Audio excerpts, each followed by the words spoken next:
From Interior Alaska's most trusted news source, this is the Fbx Evening News. Good evening and thank you for joining us. Our top story, the Regulatory Commission of Alaska will conduct a week-long hearing for two companies that want to distribute natural gas in the borough. This morning in Anchorage, the president and CEO of Fairbanks Natural Gas, Dan Britton, sat before the commission. He summarized the history of his company and highlighted the infrastructure they've already created to deliver the gas. Both Fairbanks Natural Gas and Interior Alaska Gas Utility want approval from the commission to serve customers across North Pole, Chena Hot Springs Road, and the Gold Stream Valley. The commission already gave approval to FNG to serve the city of Fairbanks. The hearing will be telecast this week at the Legislative Information Office in Fairbanks from 9 a.m. to 5. Alaska Public Safety Commissioner Joe Masters is resigning. Masters becomes the third commissioner in recent weeks to resign or announce plans to step aside. Revenue Commissioner Brian Butcher recently resigned for a post with the Alaska Housing Finance Corporation, while Natural Resources Commissioner Dan Sullivan is set to step down next week amid speculation he will run for U.S. Senate. Masters held his current position since 2008. His resignation will be effective October 15th. Masters said in his resignation letter that he plans to return to the private sector. More details are emerging on the Tanunuk man who is charged with the murder of his 2-year-old son. 24-year-old Edward Moses faces first-degree murder and robbery charges in the case. According to charging documents, the incident began when Moses entered the home of his child's mother, Anna Inakek, carrying a shotgun and what appeared to be alcohol.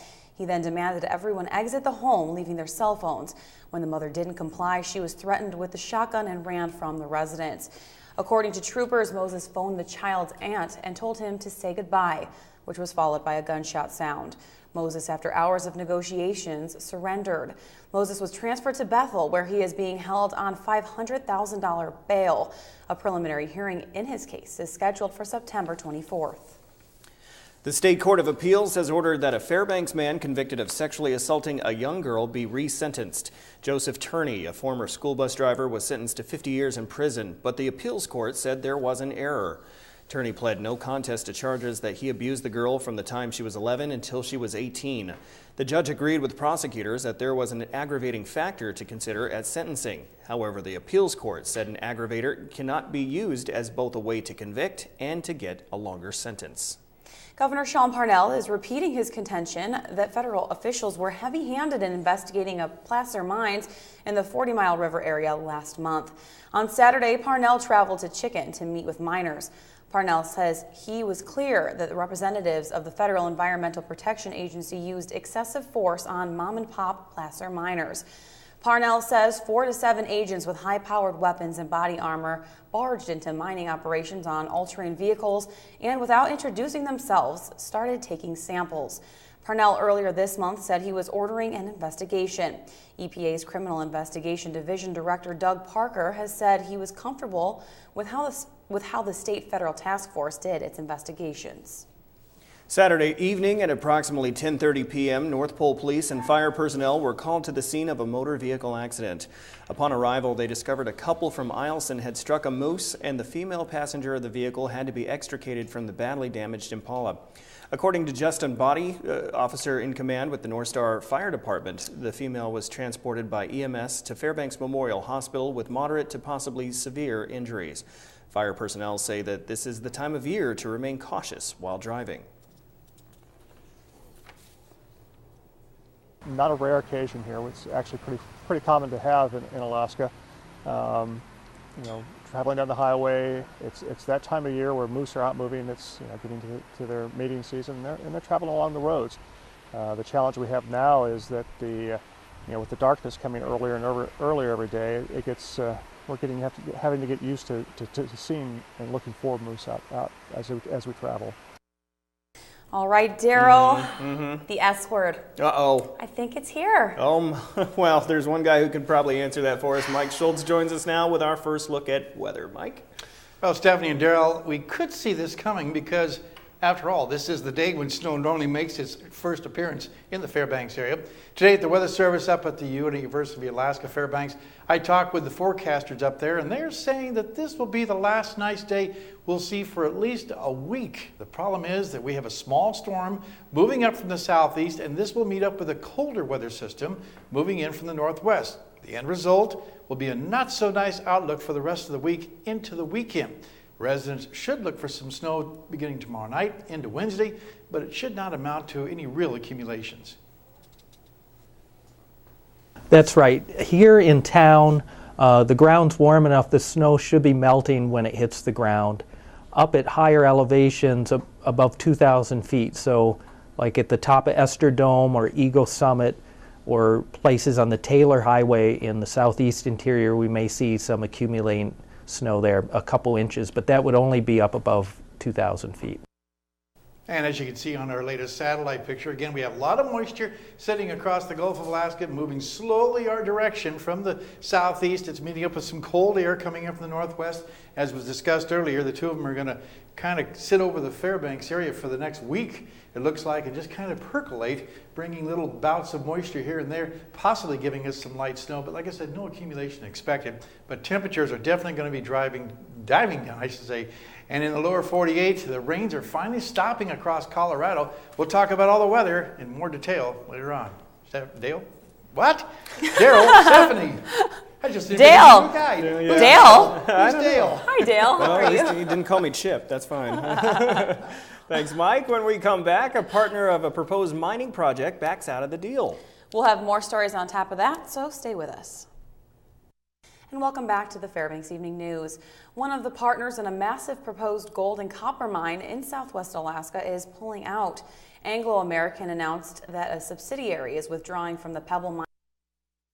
Anglo American's decision leaves Northern Dynasty Minerals, based in Canada, as the sole owner.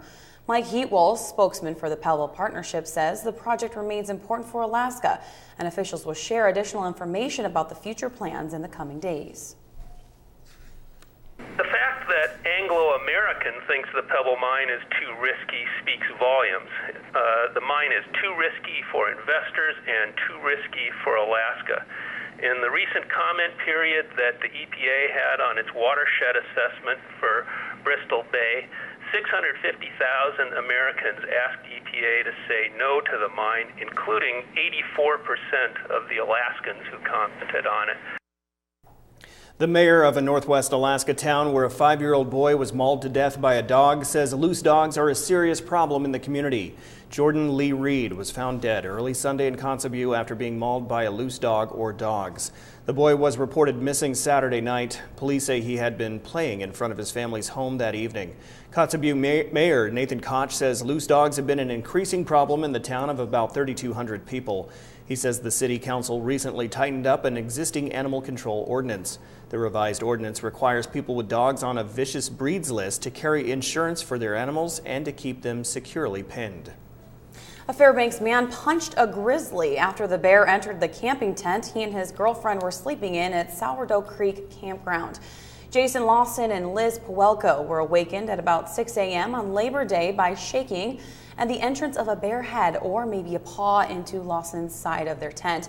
At the time, Lawson didn't have his glasses on and doesn't know what part of the bear he made contact with. But whatever part of the bear entered the tent shredded the inflatable pad he was sleeping on.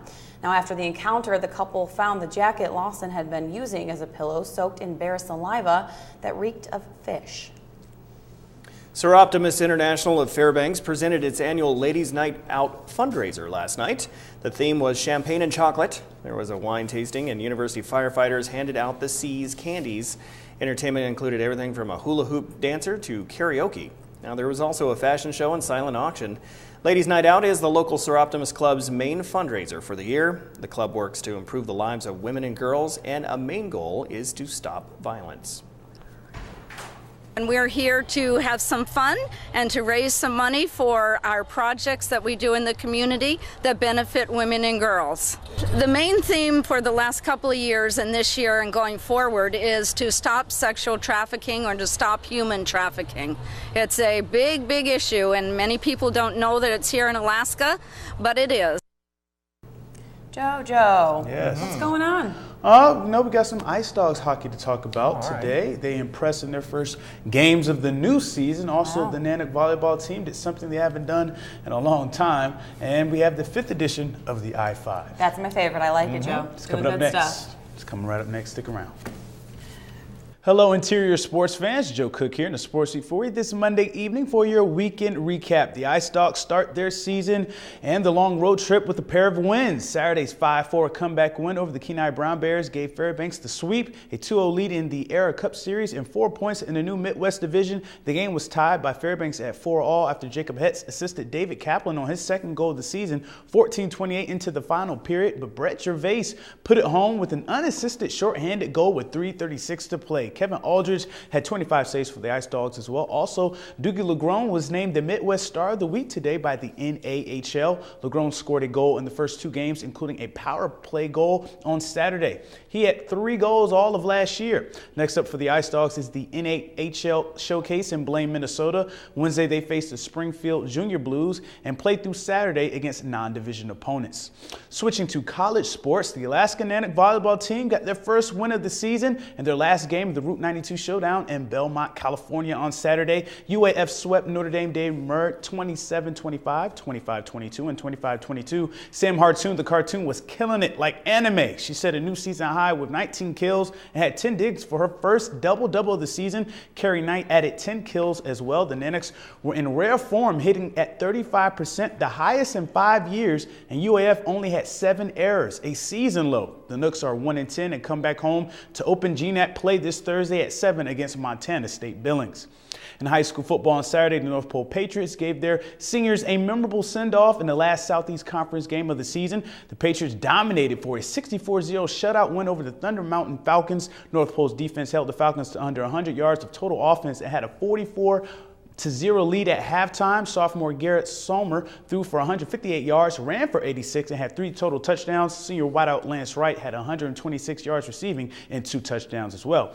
Now, after 5 weeks of high school football, let's take a look at the latest ASBN football polls. All the top 5 teams have the same record at 4-1 in the large schools poll. South is number 1, followed by Service, Palmer. Lathrop is 4th, dropping 2 spots after their last-minute loss to Colony this weekend. Diamond creeps to the polls at number 5. For the medium and small schools, So High is number 1 at 5-0. Kenai is 2nd with an unblemished 5-0 record as well. Juna is 3rd. North Pole is 4th, and the Allison Ravens crack into the top 5 for the first time this season. The polls will shake up after this week, though. Number 1 and number 2, they will go at it. South and Service, they will play each other at number 4. Lathrop is at Palmer this Friday, the number 3 team, and number 4 North Pole and Medium Schools plays at Colony, and number 5 Allison will play at West Valley this Friday as well. In high school volleyball, the West Valley Wolfpack faced the Monroe Rams in the championship game, the West Valley Invitational. This was a grudge match for the Wolfpack. West Valley gave the Rams their first loss on a volleyball court this year with a best of 3 sets game, 25-19, 26-24 win. The tournament does not count towards their regular season records. The Wolfpack rallied from a 7-1 and 19-12 deficit and took their first lead 25-24 before closing out the final set. Samantha Crawford had 6 kills for West Valley, and Stella Knox tacked on 4 aces. This week, the games do count. West Valley hosts North Pole this Tuesday, and it will be a battle of the unbeatens. The Hutchinson Hawks will visit Boileau Hall to take on the Rams. And we end tonight with our 5th installment of the I-5, the interior top 5 plays from this week. Coming in at number 5, Jarrett Lees beats Tara LeMay and boys singles with a nice shot in a 6-4 win. Part of payback for the Wolfpack, who avenged a loss to North Pole that ended their 11 dual meet winning streak. And we got hockey at number 4, the Ice Dogs 5-1 in their season opener against Kenai. Chandler Maudry with a nice pass to NHL Midwest Player of the Week, Dougie Legrone. For more from this game, right now at number 3, Hans Gaworski with this nice move and assist to rookie David Kaplan, who takes a hit and scores. The Ice Dogs swept Kenai 2-0. At number 2, Monroe and Allison. There were so many plays in this one. Could have had its own I-5. Scooter Bynum just snatches this one from Caleb Dunlap here. Bynum went over 200 yards receiving and 5 touchdowns in a 54-40 loss to Monroe that went down to the wire on Friday night. And at number 1, Monroe rallied late by Allison's Tony Griffith, who ran for almost 300 yards, kept making plays. Somehow he stays in bounds and finds the pylon on for one of his 5 touchdowns. Go to KTVF 11 Sports YouTube. You can comment, vote, like us on Facebook, at me at Twitter at KTVF Joe Cook, and let me know which one of these is the play of the week. And that'll do it for sports tonight. Thanks for rocking with me for a little while. Stay cool, Alaska. Mike Schultz has your full weather forecast coming up next, and we'll catch you next time. Hey everyone, welcome back into the Fbx Evening News. Mike Schultz once again with you, taking a look at the weather. And like I said, the clouds are on the way, the increasing clouds, and a chance of rain and snow in the forecast. We'll talk more about that in a little bit. Taking a look at our photograph tonight, this one's sent in by Jamie Conant. He took a walk in the Birch Hill forest there and got this picture. Beautiful shot. That's going to be different in the next couple of weeks. It's going to be changing with all the leaves down and even some white stuff mixed in there. Again, if you have a photograph to share, by all means, send to Mike Schultz at KTVF11.com. Here's what's going on at the airport right now. 54 degrees, our high 55, the low last night 30 degrees. Lots of frost Sunday morning. The record high, 1973, got up to 71 that day and down to 12 degrees in that fateful year of 1992. Sunrise, 7:21, sunsets this evening, 8:10, giving us 12 hours and 48 minutes of daylight, a loss of 6.5 minutes from yesterday. What's going on across the rest of the state? Well, we do see that moisture coming in from the southeast. Right now it's raining across the Ketchikan area. Lots of sunshine around Anchorage and partly cloudy skies at Kodiak. More clouds up and down the west coast. Cloudy skies at the north slope and lots of sunshine around Fort Yukon. 45 degrees there. Lower 48 weather over the Pacific Northwest. More rain falling across the Pacific Northwest with rain showers there. Still hot over the Southwest. Things finally drying out for the folks in Denver. Thank goodness for them. Elsewhere you can see some thunderstorms over the southeast. Lots of sunshine over the northeast. And as far as our satellite and radar, not moving right now, but we can tell you there are scattered thunderstorms around, but to the west of Denver. That's good news. It means the flooding is giving folks, or the sunshine giving folks a chance to recover from the flooding. More rain across the Great Lakes area. Well, back to Alaska for tomorrow. Here's what it looks like in the northern sections. Looks like light snow at Barrow. A few clouds for Nome. Showers in Fort Yukon. Temperatures around 40 degrees at Fort Yukon for the high tomorrow. Interior clouds and showers with mixing with some snow, possibly in the afternoon and evening hours for Healy and Fairbanks. While over to the southeast, just mainly showers across the region for both Juneau and Ketchikan. Still not too bad at Ketchikan, 57 degrees. All the way out to the southwest, it looks like showers for Cold Bay, mostly sunny skies for Kodiak, also in Bethel. And over the south central regions, we're looking at showers for Anchorage, rain, and possibly snow in the Valdez area, and cloudy skies in Homer.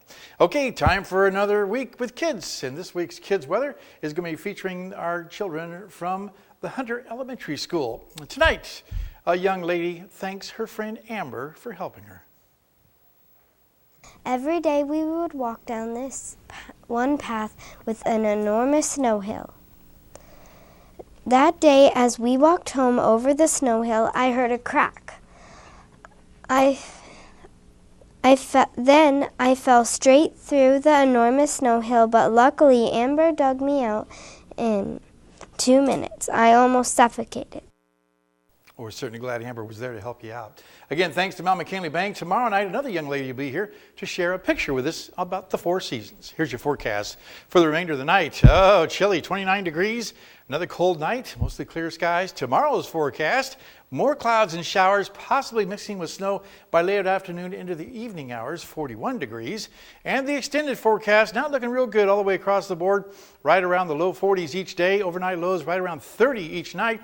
And we'll have a mix of rain and snow right on through the 5-day period, off and on. Again, no accumulation expected, but I can see Joe just grimacing over there. He doesn't like going out and doing the sports at all that cold temperature. But Joe, it's that time of year. Yeah, apparently, it was great timing. Sunday, I bought some new official snow boots. All right. Yeah. So There you I go. think I'm Get 'em ready ready. for this coming winter, which starts tomorrow. That's because Joe's a sourdough. Yeah, that's right. That's right. It's been here a year now. Okay, very good. Thanks, Mike. That will wrap up this edition of the Fairbanks Evening News. As always, we are glad you could join us. Tonight on NBC Nightly News, Brian Williams will have all the latest topics, so stick around. That's coming up next. Stick up. Or stick up. Either one. Just stay tuned. Just ask Dale. You can stay tuned here 6 days a week at 6 and 11 or online anytime at webster11.com. Did you guys see the flowers and the trees this weekend? Yes. Gorgeous. It's so beautiful. Yeah, it's like a this light time of switch year. overnight. It's beautiful. And it will last just like a light switch. Yeah, but because unfortunately, it it's won't be so as bright. It won't be as bright. We're going to leave you with some of those scenes today, and you won't be seeing those for the next few days because it's going to be kind of gray out there, unfortunately. Hope to see you back here at 11. Have a good night.